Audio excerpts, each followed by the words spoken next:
konnichiwa. Would you like to learn some useful cooking verbs?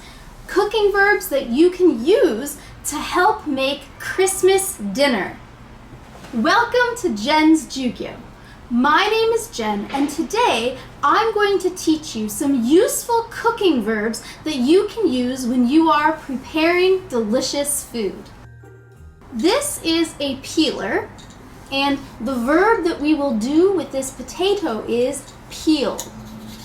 Peel the potato. This verb is boil. I am boiling the potatoes. I am making mashed potatoes. So the potatoes were solid, then I boiled them, and now I am mashing them. Right? So this action to make the potatoes softer and mushy is called mashing. And then after you finish mashing, then you will have mashed potatoes. This is a spatula, and there's some food left in this bowl that I can't quite get out. So I'm going to use the spatula to scrape the inside of the bowl. So this verb is scrape.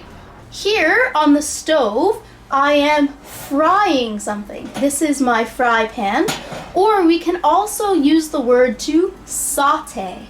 Okay? So I am frying or sauteing this asparagus. Fry or saute. When we are cutting vegetables, there are a couple different verbs that are similar to each other.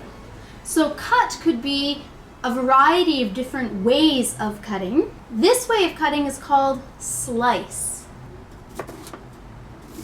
Okay? It's called slice because when you are cutting this way, your result is also a slice. So this noun is slice. It's a slice of a beet, and the verb is also slice. If we want to cut a little bit faster, we can use the verb chop.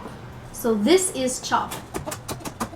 I don't care if the pieces are even, I'm just chopping them. If I want to make the pieces super, super tiny, like this tiny, then I will use the verb to dice. I diced the carrot. And if I want to cut things into perfect squares, like this, then the verb we can use is to cube. I cubed this squash. So those are different verbs connected to the verb cut. So not just cut, but we have slice, chop, dice, and cube, which are all verbs meaning to cut in a variety of different ways. A verb that is similar to boil, but you're not turning the temperature up as strong, so you don't have as big of bubbles as boil. The verb is simmer. Simmer. So right now I am simmering some vegetables.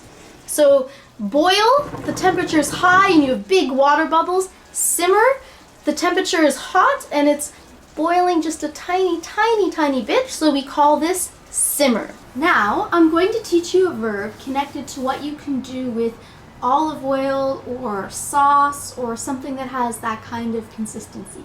The verb is drizzle, not pour, drizzle, to lightly cover something. I'll show you, like this. Now I am drizzling these vegetables with olive oil. Drizzle. The next verb is what people often do with salt or other seasonings. This verb is to sprinkle. I am sprinkling some herbs onto the vegetables. So you can see I'm taking some herbs with my fingers like this, and I am sprinkling them. This verb is sprinkle. This verb is to stir or to mix. Usually stir is small and mix is big. Either way, you are mixing or stirring the contents together. So I am mixing some stuffing. Mix or stir. So now I want to mix the vegetables. So I'm going to mix them using a verb called toss. I am tossing the vegetables. When you cook something in the oven like this, it is called roasting. So right now we are roasting the vegetables. And we just finished roasting the turkey. Roast means to cook something in the oven. Now that we have finished roasting the turkey, we need to check the temperature to make sure that it is safe to eat. So here I have a thermometer, a meat thermometer. So we're going to stick it into the turkey and check the temperature. If the temperature is 160 degrees, then the turkey is safe to eat. In addition to roast, there's another verb we can use when talking about baking things in the oven. One of them is bake. When we put a pie into the oven to cook, it is bake. But the verb I want to teach you now is broil. So when you broil something in the oven, it means the top part is going to get the most heat. So in this case, I want the cheese to melt, but the stuff underneath doesn't need to be cooked. So I'm going to put it in the oven on broil. So broil is cooking something in the oven with only heat coming from the top. Let's broil this cheese. This is called a whisk. And this verb that I'm doing is called whisking. Whisking. It's very similar to beating or mixing, but I am whisking my gravy so that I get all of the lumps out of it. So this verb with this tool is called whisk. Whisk. And for our dessert, we have this delicious apple pie.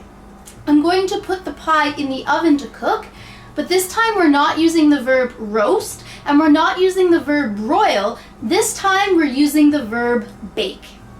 So I will bake this pie. So today you learned many useful cooking verbs that you can use to help you prepare special meals like Christmas dinner. And now it's time for question of the day. Today's question is, what is your favorite food to make? And how do you make it? What's your favorite food to make and how do you make it? Let me know in the comments below. Thank you so much for watching this video. If it helped you, please subscribe to Jen's Jyugyou so you don't miss any videos. And give this video a thumbs up. Mina, benkyo, ganbatte ne! Ja ne!